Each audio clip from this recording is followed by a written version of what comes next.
मित्रों, हिंदी की एक कहावत है, घर फूंक कर तमाशा देखना। मुनीर भी कुछ ऐसा ही कर रहा है। अपनी जंगी जिद को पूरा करने के लिए वो पाकिस्तान के वजूद को दांव पर लगा रहा है। मुनीर की इन्हीं साजिशों को देखते हुए भारत ने भी पाकिस्तानी फील्ड मार्शल को एक बड़ा संकेत दिया है।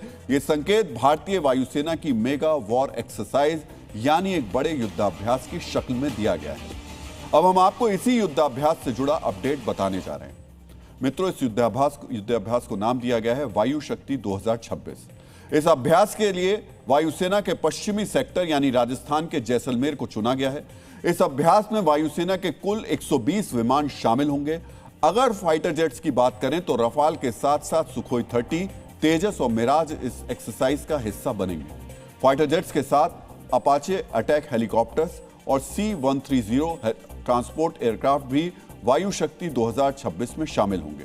भारतीय वायुसेना का युद्धाभ्यास 27 फरवरी से शुरू होगा।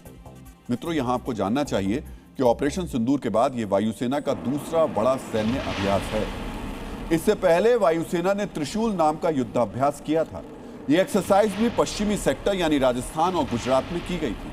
ऑपरेशन सिंदूर जैसी बड़ी कार्रवाई के बाद दो बड़े युद्धाभ्यास और दोनों का टारगेट पाकिस्तान वाले मोर्चे के लिए तैयारी करना।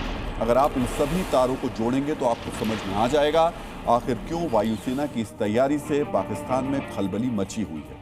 भारतीय सेना के सभी अंग लगातार अपनी रणनीति को धार दे रहे हैं ताकि अगर ऑपरेशन 2.0 करने की जरूरत पड़ी तो पाकिस्तान को पिछली बार से ज्यादा चौंकाया जा सके, ज्यादा नुकसान पहुंचाया जा सके।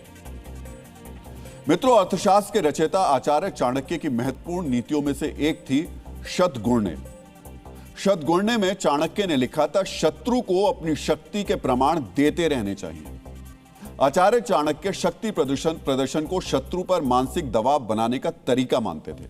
पाकिस्तान को लेकर भारत ने भी एक ऐसा ही कदम उठाया है। अब हम आपको भारत के इसी शक्ति प्रदर्शन से जुड़ी जानकारी देने जा रहे हैं। मित्रों, भारत की सामरिक शोध करने वाली एजेंसी DRDO ने अग्नि 3 मिसाइल का सफल परीक्षण किया है। इस टेस्ट में जिस मिसाइल को इस्तेमाल किया गया उसकी रेंज 3500 किलोमीटर है। यहां आपको जानना चाहिए कि अग्नि 3 पर 1.5 टन का एटमी हथियार भी लोड किया जा सकता है।